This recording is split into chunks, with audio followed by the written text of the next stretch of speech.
Welcome to the Consumer Code Show, where we believe that humans are incredible and we are living in a first era in history where behavioral data and AI have hit scale so we can go from consumer insight to business activation in no time. In this show, we explore the world of retail through the lens of demography, cartography, ethnography, and the economy. So without further ado, let's get into this episode. Welcome, everybody, to the Consumer Code Podcast. Today, we are introducing Erich Kahner, who's a Senior Director of Strategy and Insights at Dunnhumby and author of the RPI Retailer Preference Index, which, as we speak, should be coming hot off the press as we put this podcast out there. Welcome, Erich. Great to be here. Thanks for having me. Erich, at the beginning of 2025, I put out a LinkedIn post and I was essentially asking, hey, what do you guys think are the early indicators of market share growth? And you messaged the RPI. Mm-hmm. I read that and I know it's focused on grocery. Mm-hmm. However, after I read that, it felt like I was holding a lamp in a dark room and it was illuminating all of my other insights around other retailers. And that's why I wanted you on the show, because this 2026 index is coming out now.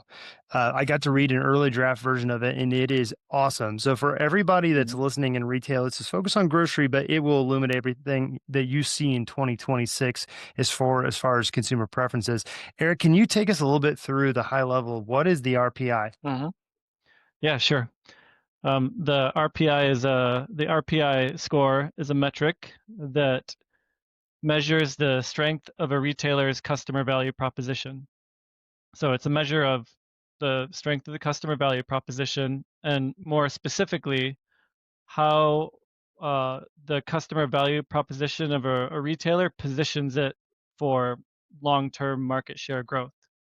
So why it's a really useful measure, why it helps, I think, like you said, shine a lamp in a dark room, is because it's a measure that really helps you explain why certain retailers have better market share growth, have better long-term sales growth, have stronger emotional connections with customers, because it's a measure that tells you something about and how strong the actual customer value proposition is that drives retailer outcomes. Mm-hmm. And then can you talk about the study that you did this year? I think you've been running it since 2017 Mm-hmm. and all the retailers that are a part of it. Yeah, the RPI study, or Retailer Preference Index study, is something we've been running in the US since 2017. And how we get to this final number that is the strength of a retailer's customer value proposition is through combining different data sources. First, we're running a year-over-year survey where we're reaching out to 10 to 20,000 people in the US, sort of depends on the year. And we're asking them about stated behaviors and customer perceptions on dozens of different dimensions of the value proposition of up to 3 retailers they shop. So we get perceptions of the value proposition and some stated behaviors from that survey. But then we're also pulling from Flywheel, what used to be called Edge Essential, financial metrics on all the banners in our study, things like dollar market share in grocery, sales growth, sales per square foot on the different banners we're measuring, and then also through our partnership with Placer.ai for additional context, we're pulling foot traffic metrics like growth and share. So we're putting all of this together in our model essentially to give us this customer value proposition score for each retailer, as well as a lot of the other insights that come from the study. And then you had, is it 81 different grocers? Do I have that correct? That were on there Yes. this year? Yeah, this year we rank the 81 largest grocery retailers in the US on the strength of their customer value proposition to drive long-term market share growth.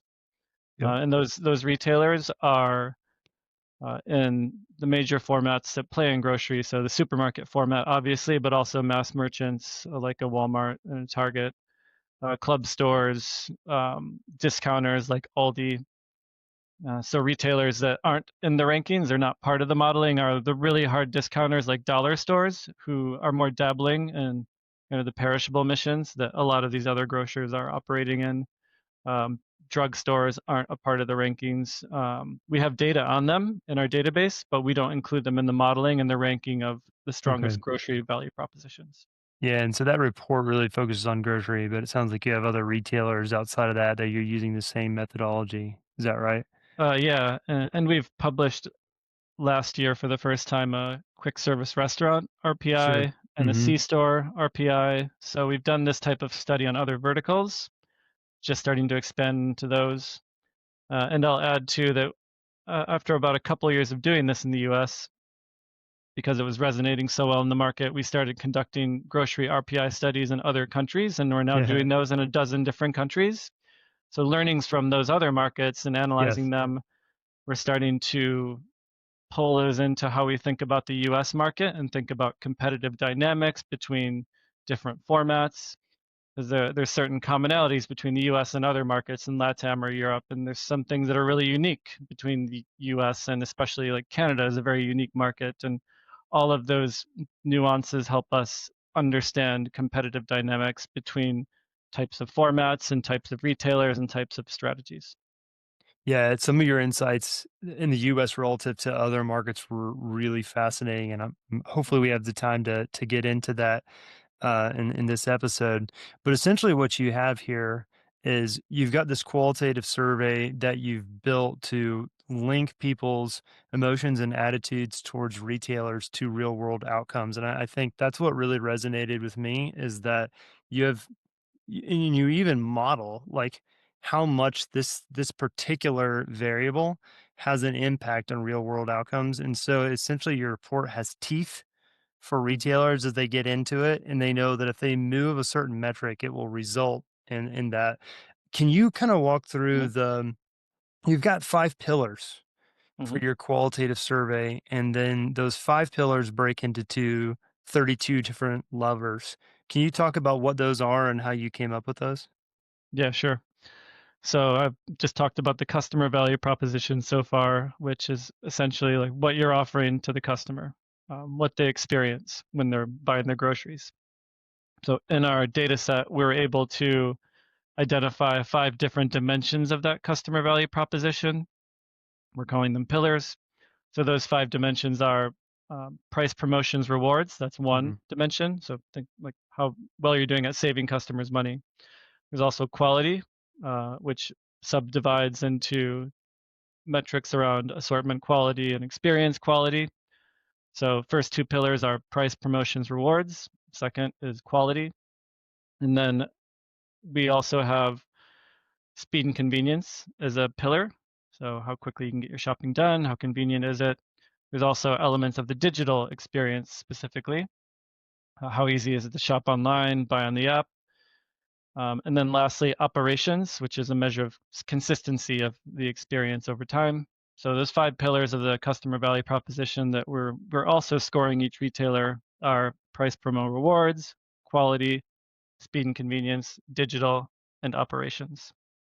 And then you relate that, and this is something that as I was reading the report, I was kind of begging to know more. You have a way of relating the importance and weight of those 5 factors Hmm. to sales outcomes. Yep. How does that work? How do you know that, digital might not be as, heavily weighted of as a variable like savings? Yeah. Yeah. That's really a crucial part of the whole analysis. Because our we score each retailer on each of those 5 pillars, so according to the customer perceptions that customers have of those different things. But what we're really doing to arrive at the ultimate customer value proposition score is assigning each of those dimensions a weight according to Mhm. how important it is in driving financial results and customer loyalty. So that's our modeling exercise where we're modeling all of those retailer scores on each pillar against retailers' financial outcomes like market share, sales growth, emotional connection with shoppers, per customer share of wallet. So we model those perceptions against those outcomes, and that modeling exercise tells us, for instance, that price, promotions, rewards is the most important pillar in driving long-term financial success for a retailer, followed by quality, followed by digital, then operations and speed and convenience. Yeah, and then I don't know if you want to talk to a little bit on how that's changed throughout the years, but I went back and listened to your 2021 15-minute episode in Oh wow. COVID, which was very different, Yeah. than what we're getting in 2026. But you want to talk a little bit about how the weights of those have changed? Yeah, sure. Well, I'll go back as far as 2019, and in 2019, from 2019 to 2020, I should say 2020, the first year of the market being really disrupted by context shifts in the past 5 years, we saw the importance of savings actually, which was the most important pillar in 2019, reduce a little bit in driving outcomes for retailers. And actually fell to being a little bit less important than quality. And we saw speed and convenience become quite a bit more important in 2020.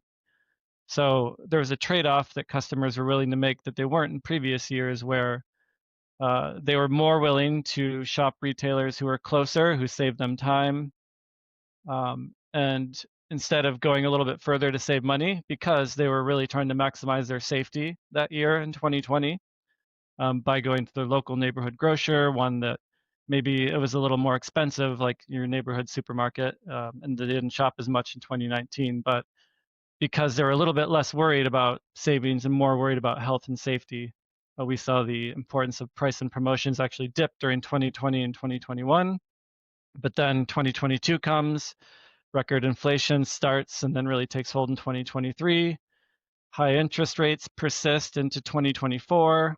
And then last year in 2025, there's more uncertainty happening. And over that time, we've seen the importance of price promotions and rewards increase more and more and more.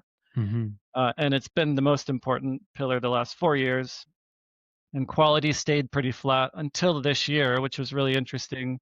That it's sort of the first time we've seen in our modeling the past 8 years where the importance of savings increased, but the importance of quality actually also increased. So what that means is the importance of digital and other pillars like that decreased in importance this year. Yes, yes. Um, my reaction to that, and I didn't see it written in the report, and you can maybe kind of pressure test what I'm thinking. Hmm. Both savings and quality lifted in its importance. My question was, is that being driven by the same people, or is it being driven by opposite sides of the spectrum? And the what I'm relating to this is what we're calling the K-shaped economy. Some people call it a Hmm. thrifty K-shaped economy. I was wondering if it is it do you have this whole group that's pushing quality up while another whole group is pushing savings further? Yeah, it's a great question. And I think so. There's two phenomenons happening that are leading to this. One is I do think there is a group of shoppers who are shut out of some more of those wealth generating assets that we've seen grow a lot the past few years, like homes, home prices, home equity's been increasing if you're a homeowner, as home prices have continued to rise and stock portfolios have continued to grow at a pretty healthy rate. And those people who are feeling more wealthy, they're more asset rich, have been able to benefit from that.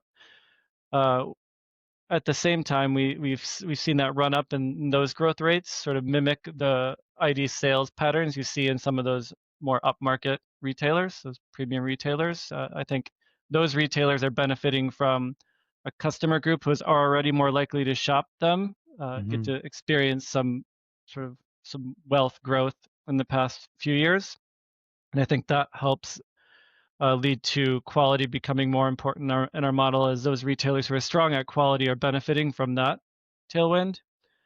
But then also, though, at the same time, we have retailers like Walmart and Aldi who actually are also improving their perceptions of quality, Right on. and those retailers are also growing strongly. They're producing other strong outcomes, and that is also lifting quality and importance at the same time as lifting savings, because they're also already really good at savings. It's already an advantage, but they're closing that quality gap. Therefore, the patterns between quality and, say, growth are getting stronger as well because those retailers are growing. So I think it's driven by some consumer context, but also retailers.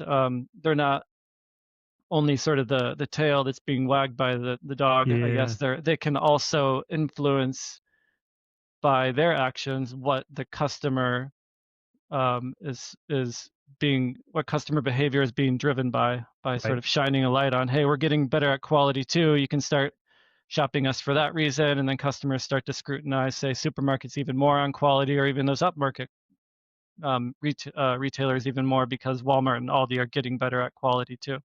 Yeah, I think you contextualize that right with the tail wagging the dog because you have, as you mentioned in this report, which is a big insight, is that some of these traditionally lower price retailers or savings first retailers are closing that quality gap. They're both closing it, and it's being recognized by the consumer, and they're communicating it, and so they're sort of training the consumer in a way to value this more. Mm. Which is I hadn't considered that phenomenon, which is really interesting. Um, can you talk a little bit about you have a part where you mentioned like there's mathematically you're leaving dollars on the table if Mhm. you are at a disadvantage on some of these metrics. How do you guys think about that and how do you go through that? Because that really caught my eye. Yeah, if you think about the different quartiles of retailers based on their RPI ranking. So remember, we have 81 retailers. We rank on the strength of their customer value proposition. And if you look at differences in outcomes between the average retailer in those groups, you see things like the first quartile is able to grow sales at a faster rate than the second quartile, which is able to grow sales at a faster rate than the third and the fourth. And I think the metric I was trying to pull it up, but I can't get to it. But roughly, the first quartile is able to have a 5-year sales CAGR. If you look at the average retailer in that of around 7%, versus the average fourth quartile retailer might be 2%. So that growth rate is about 2.5 times stronger Mm. year over year for a really strong value proposition than a laggard. And if you, by looking at differences in those growth rates between strength of the value proposition, essentially, you can calculate money left on the table each year. So if you're a second quartile retailer who, let's say, if your value proposition was stronger and more competitive, say against Walmart, and you're a first quartile retailer, we know that your growth rate might be you're leaving 1 point of growth, one whole percentage point of growth on the table each year, and what that number really equates to, depending on sort of the size of retailer, but on average, we calculate that the average retailer is leaving about $150 million on the year or on the table each year by not optimizing their customer value proposition. Yep. Yep. That's what has me so excited is that with the 32 levers, you can see where you rank and you know how to fix it. It's Yep. it's it's not only just an indicator of like, hey, you're going to go up or going to go down. It's also like a blueprint or a roadmap on how to do it. And we'll get into the end on how you've seen, retailers use that best. Let's get into the results of the RPI. I know you're going to be speaking at are you speaking at NRF soon? Yes, yeah, I'll be at NRF on Okay. Monday, I think it's the 12th, hosting a panel on this topic with some really smart industry leaders in Canada and the US, and just talking about these results and how they compete, and Yeah. especially how they help customers on the affordability levers. So, what are the big takeaways that you want people to be walking out after reading the RPI or talking to you about it? What are the big learnings overall from this year? Yeah, I think one of them we've talked about the 5 pillars, and we think of the first two, price promotions and rewards, and quality is really the value core within the customer value proposition. Quality and savings are the core of your value proposition. If there's something unhealthy or misaligned in that core with your customer base, no matter how strong you are at digital or strong you are at speed and convenience or the customer experience, you're going to be lagging the market. You could have the most unparalleled digital omni-channel experience in the market, but if your value core is suffering, you're going to be losing market share. Hmm. And that's why we see retailers like, if you look at the top 5 or 6 retailers in our RPI ranking, I think half of them, if on the digital pillar itself, would be near like dead last or near the bottom on the digital pillar, but their value core, their price quality equation is really strong. So that value core is just important to get right. Prioritize improving that before you move on to focusing on or increasing your investment in digital capabilities. And I pick on digital because I know that's, the shiny ball, right? And that's the core of, I think, the story. And uh, one thing that I spend a lot of time peeling back the layers of the onion on. So I'm going to start with that as sort of the first big thing to focus on. You suggest in this that the U.S. consumer is becoming more discerning. They're Hmm. becoming smarter. Where are you picking that up? Yeah, I think if you look at, so on that value core, the savings quality equation, we're able to identify 7 different, essentially, store strategic groupings in our 81 retailers. And those retailers who are balancing quality and savings, they're not leaning heavily one way or the other in the minds of customers, are actually the retailers that are suffering the most in the results. Hmm. And in the past year especially, we see growth at the more extreme end of the quality spectrum and the extreme end of the savings spectrum. We're seeing that distinguish itself more from the middle, even compared to previous years. And that's coming from, you asked about earlier, are there different groups of customers driving the importance of quality and savings? And I would say yes, in part, and I talked about that. But there's also sort of the average customer out there becoming more willing to shop the extreme ends, the quality end and the savings end, Mm-hmm. because those retailers are offering, say, for one mission, your average consumer could go to Whole Foods and buy just fresh produce, a fresh produce top up. For their dairy missions or the everyday basic staples, maybe they're going to Walmart and Aldi, or Walmart for personal care items. So we're seeing that happen more, and that's where I think there's more of a discerning customer looking at the value propositions of those mid-market retailers and really asking themselves, are they really giving me what's most important for me for the mission I have in mind right now? And I think the answer is, for a lot of shoppers of, say, regional supermarkets, the answer is no. And they're discerning more, being more discerning, going to and going to those opposite ends of the value spectrum. Yeah. I know what I was wondering and hypothesizing about why they're becoming a little bit more discerning. And maybe we'll talk about base prices in a second, but they're even a little bit more aware of base prices. It's become more important as far as in the savings sort of category, even maybe over promotions or rewards or sales or deals. I'm wondering if these because you have had inflation, and so people are just simply more sensitive to price and paying Mhm. closer attention. You had the bird flu. I can't remember, but the eggs got really Avian expensive. flu, yeah. Yeah, for a second, and then Mhm. everybody was, like, hyper focused on that and made us hyper focused everywhere, and then one of the things I've noticed that my wife does is we have 4 kids, so we we don't go into grocery stores if we can help it, and we order these things online. And Mhm. you've got the prices right there in front of you when you're switching on the Instacart app, and that's why we have Aldi's runs and we have Costco runs, and I'm Mhm. I'm wondering if, um, some of that digital approach just makes the prices a little bit easier for the eyes to Mhm. compare. Have you done any work or seen anything on that? Yeah, I think you're hitting on a few things there.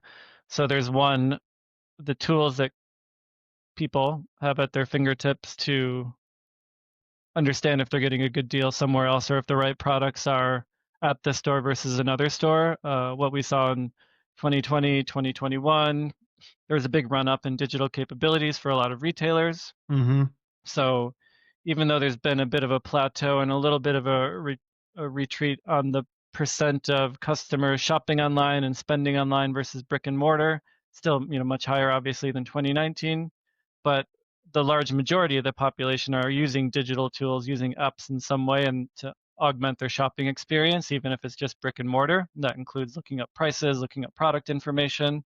So I think that enables them to become more discerning. And I think also there's more of a discerning mindset too, because as you mentioned, um, grocery retailers, CPGs, food prices have just been under the microscope because of record inflation. So in the Hmm. headlines, people are they're feeling the frustration. They're reminded that prices are, say, 30% higher than they were in 2019, and sort of the benchmark of what is expensive is that I think that pre-COVID timeline in people's mind, it's not just the year-over-year inflation that has calmed down. That politicians try to tell people, hey, feel you're everything's fine, everything's normal, it's back to normal. In people's minds, it's like, no, they're not. It's not back to normal. They're frustrated, and Hmm.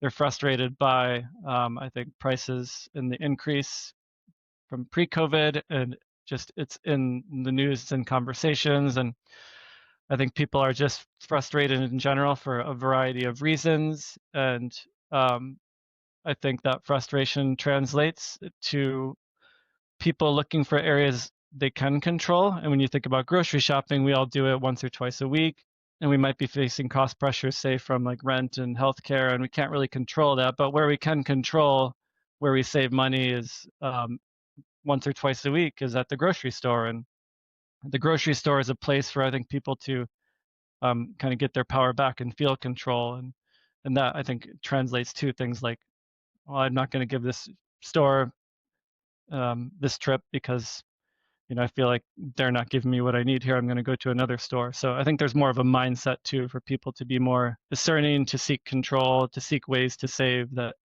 maybe wasn't there prior to all the craziness of the last 4 or 5 years.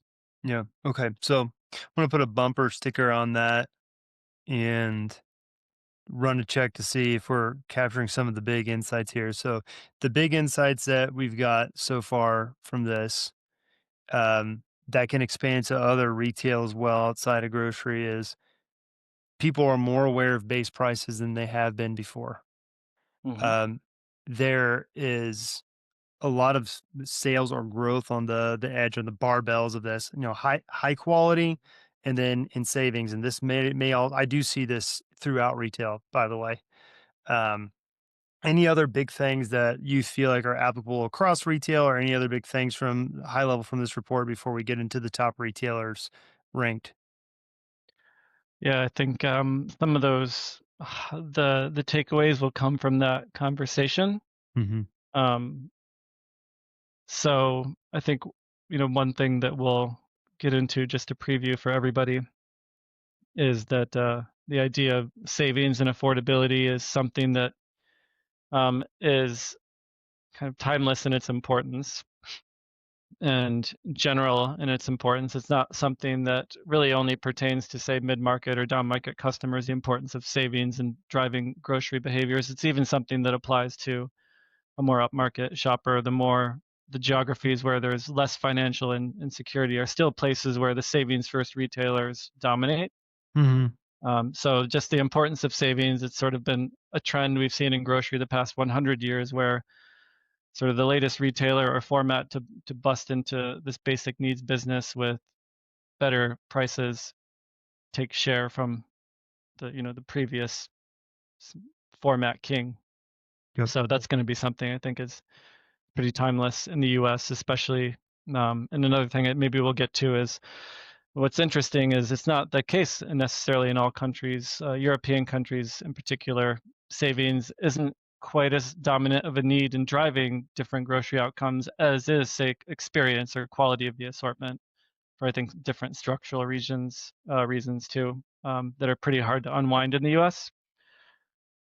So these are things that are written about more in like that report, and just kind of giving people an idea that they're in there. There's a Yeah. lot to say that I think we probably won't have time to get to today. Yeah. Okay. Let's rank them. What are the top retailers on the RPI?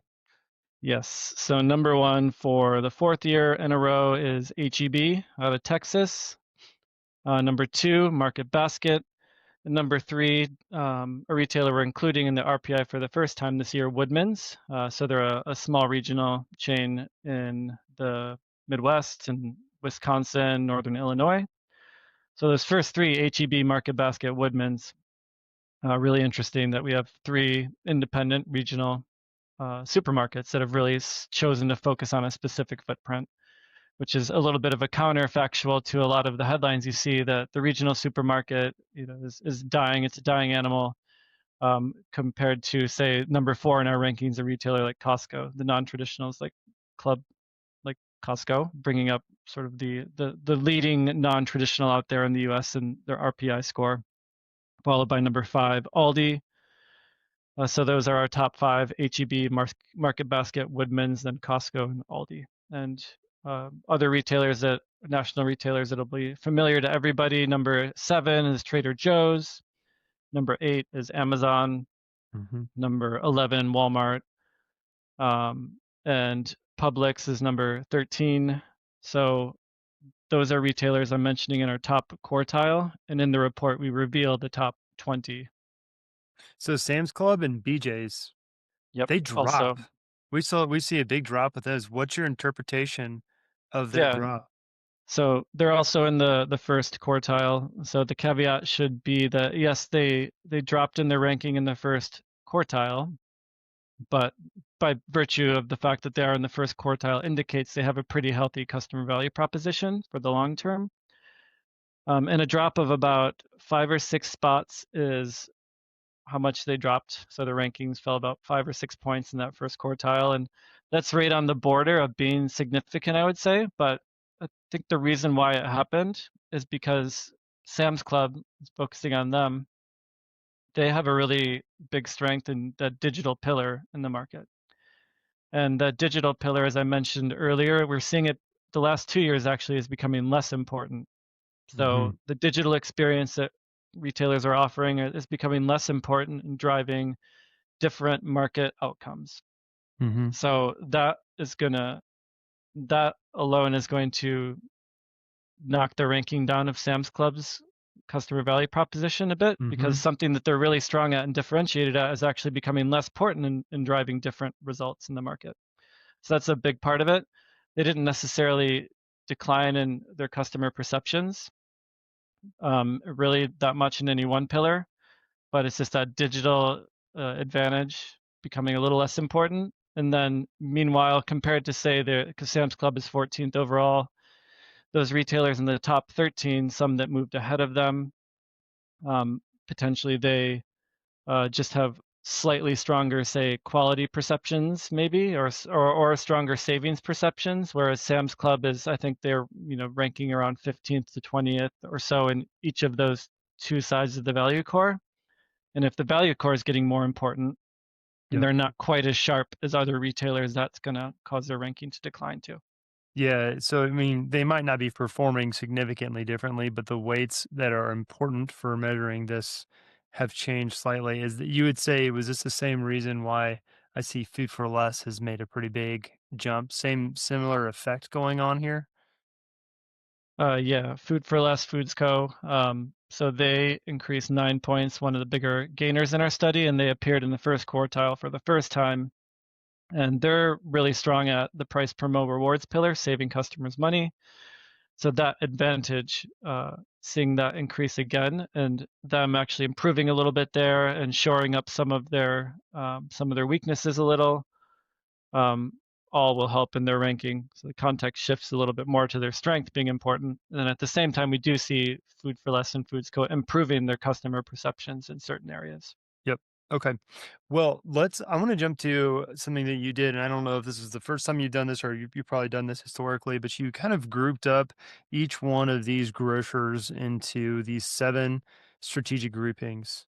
Can you talk about the strategic groupings that you use and some of the different retailers that are within them?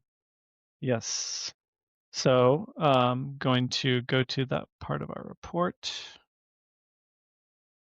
So as I mentioned earlier, we're able to take each of the 81 retailers in the US and um, essentially classify them into one of 7 different strategic groupings based on those retailers' quality perceptions and their savings perceptions.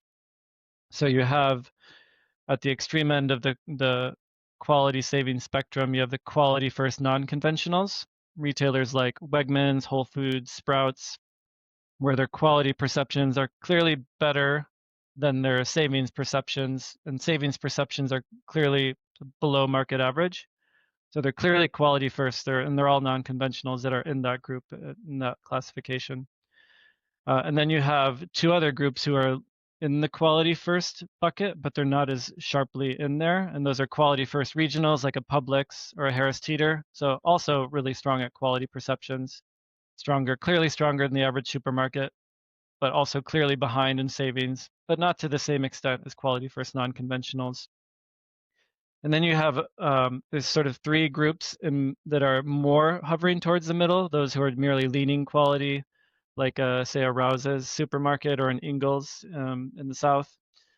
And then you have those who are leaning savings, like a Kroger is actually a, a bit above average at saving customers money, but about average or a little below average in quality perceptions.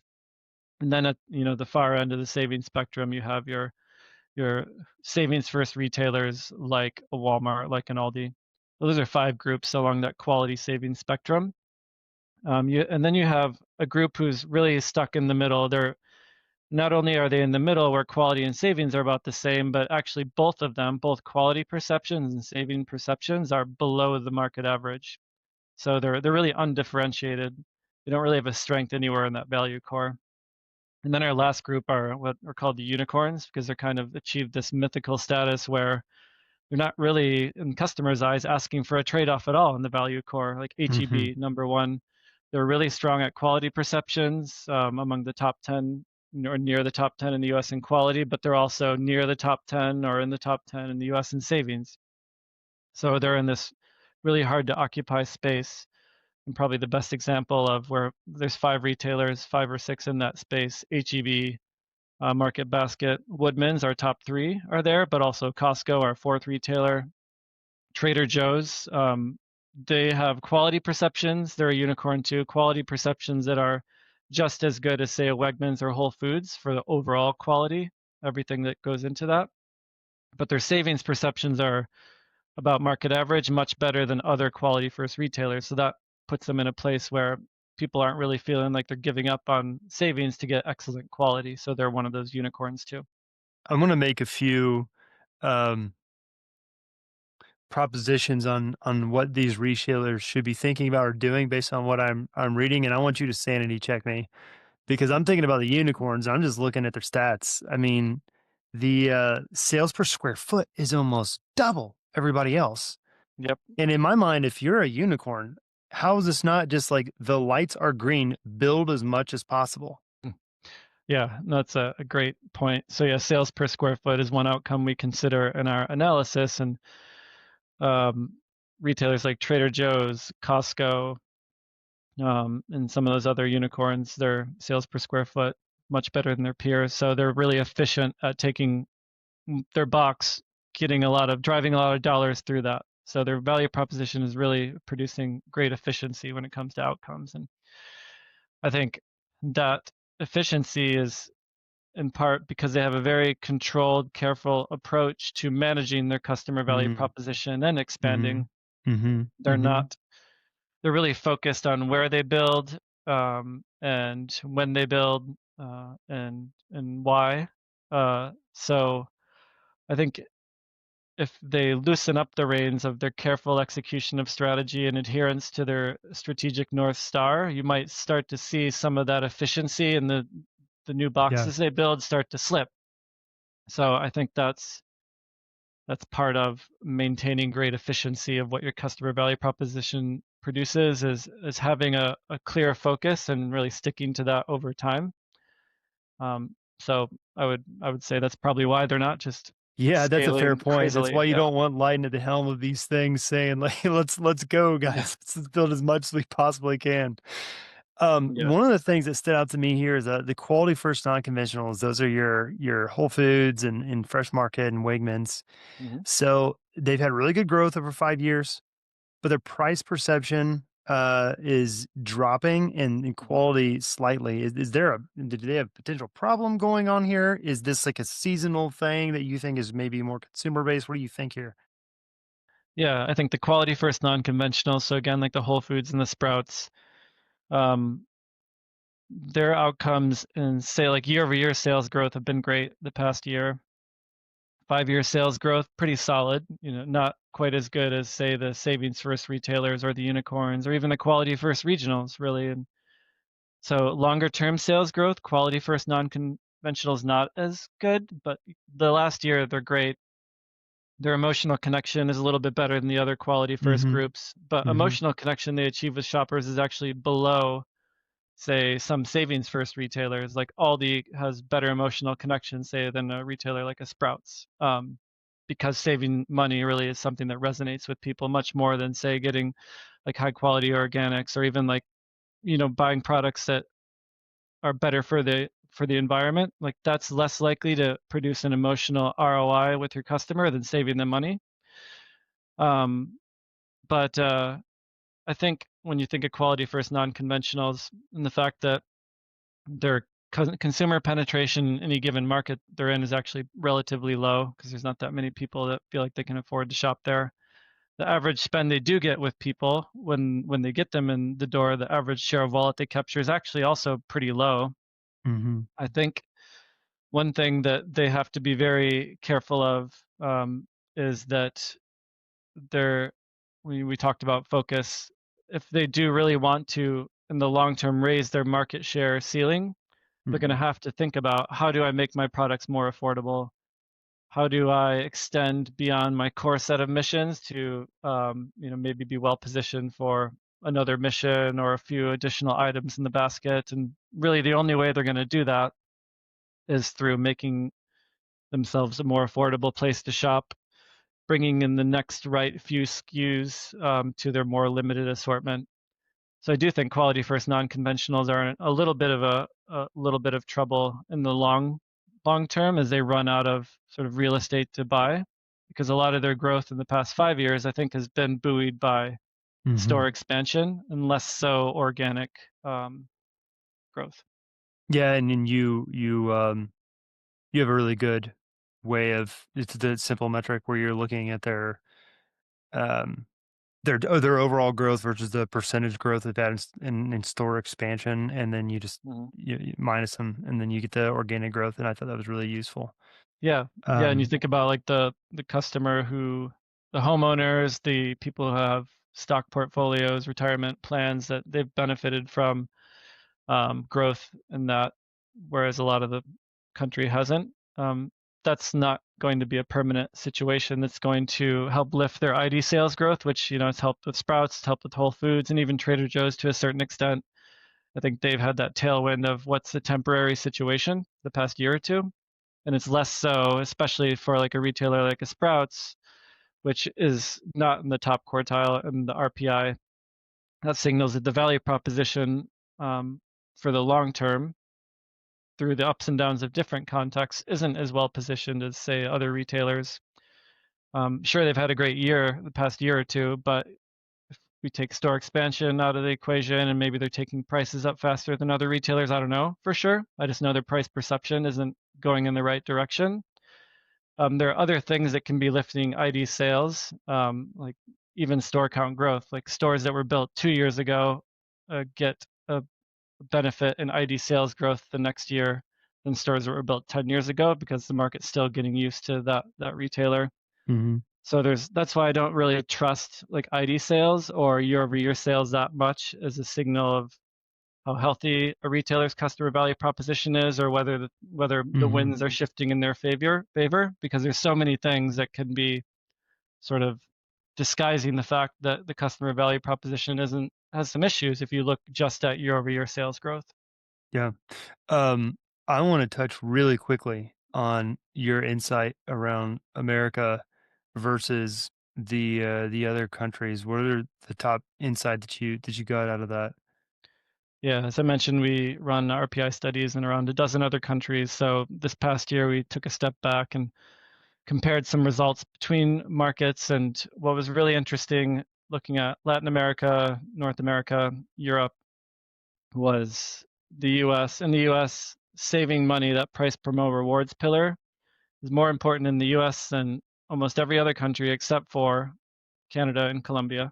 Hmm. So the importance of retailers driving better price perception is going to matter more for results in the US than it is in European markets, some other LATAM markets. And the reasons why that is, we looked at, I think, four different factors really. The kind of the market structure, um, meaning, do the players in each market, are they all like purely owning supermarket formats? Are they a mix of organizations that own supermarkets and discounters like in Canada? Is a very unique market. That was one dimension we looked at. We also looked at long run inflation rates.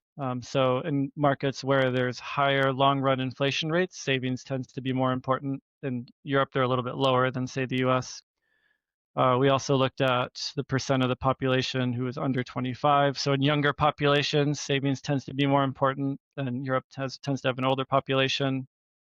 We looked at population density. And another metric we looked at, which was really compelling, was from the Global Social Progress Imperative. I think that I have that right. They score every country in the world on how secure the basic needs of a population are, or each country's population, and basic needs being housing, medical care, food, childcare. And the US's security of basic needs metric is lower than in Europe. It's lower than in Canada. So that's one thing that we chose to dig into a little bit deeper in this year's report, and actually look then within the US. We look at different subgeographies within the US. Where are basic needs more secure? Where are they less secure? And we can start to draw some conclusions and connect it with our data there that were pretty interesting. I think that that is a really actionable thing for retailers to use is the actual sub geographies and where you want to lean a little bit harder Hmm. into specific value propositions based on the experience of the consumers.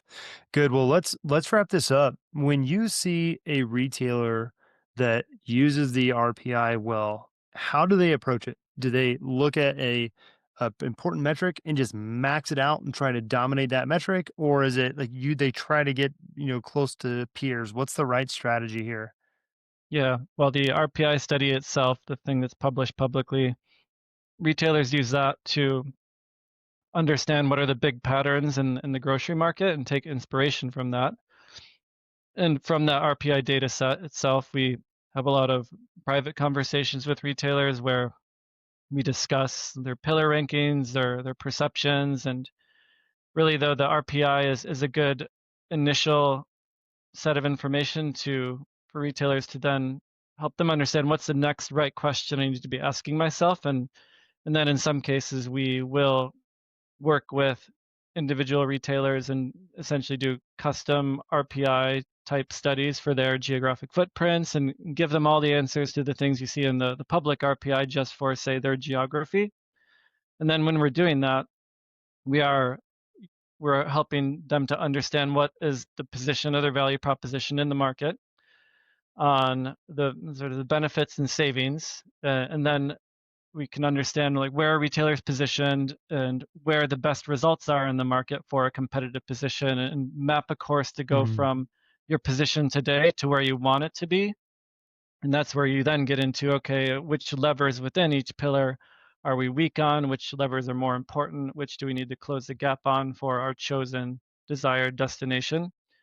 So I think when retailers are best using these results, it's to step through that process. And then when you get to the point where you have a custom look at your footprint, your competitive landscape, can be having conversations about what this means to your organization. It's tracking that over time and making sure that, putting all the plans in place to get from point A to point B, and having a solid governance process to see if the each action you have is getting you closer to your destination over what is really it's like a 3 to 5 year process at least to move from where you want to be to from where you are to where you want to be if you're thinking about competitive position of your overall customer value proposition. This is awesome, Eric. If companies want to get a hold of you or wanted to get a hold of this RPI, which I highly recommend, Very exciting to think about. Where do they go to find out more? Yeah, well, Dunnhumby's website is a good place to start. You could reach out to me on LinkedIn, or just email me directly too. So first name dot last name number 2 at dunnhumby.com. Um, but there's a lot of different avenues. You'll see it published. I think January 7th is when it was published, so it should be out there. You should be able to just Google ninth annual Dunnhumby RPI, and you'll be taken to the page and can enter your information and access the report. Right on. Thank you, Eric. This has been awesome. Thanks a lot, Lyden.